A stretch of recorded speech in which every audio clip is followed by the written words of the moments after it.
26. The Unwashed Generation. We all have our frustrating conversations, trying to talk to someone who will not hear a word we say. I talked recently with a young man who did not hear a word I had to say. He was too busy thinking up new charges to hurl against his parents.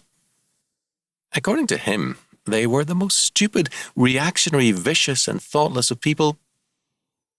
I knew his parents, unusually capable and loving people, whose real fault was supporting this son, 25 years old, out of school, refusing to work, and endlessly demanding money. He had left home with money for a while to live in a hippie pad, but he contracted several diseases and ran home to get medical care, better food and a better hangout for himself and his narcotic-consuming friends. There was something wrong with the parents. They should have thrown the boy out. But who was the boy to criticize them?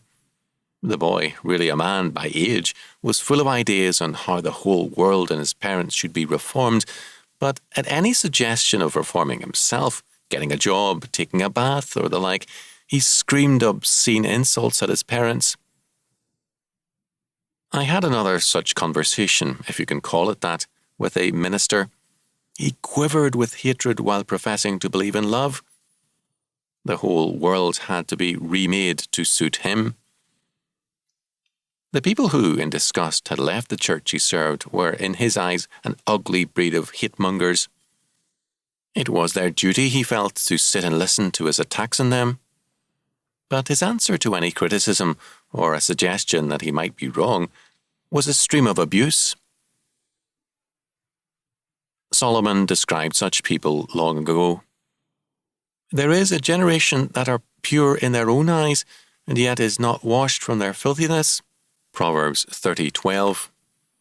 The word filthiness is a polite translation. Another polite translation is dung. In the previous verse, Solomon described the people as, quote, a generation that curseth their father and doth not bless their mother. Proverbs 30:11. It has no respect for its inheritance. Thus, a perverse generation despises its parents and past, is self-righteous, criticizes all save itself, and refuses to conform itself to the word of God. Such a generation is characterized by haughtiness and pride. Solomon went on to say, but it is also a generation only able to, quote-unquote, devour and destroy. Proverbs 30:13 and 14. Such a generation is with us. All the more, therefore, must we, who love the Lord, be a generation cleansed by Christ's atonement, faithful to his word and given to meeting our responsibilities under God.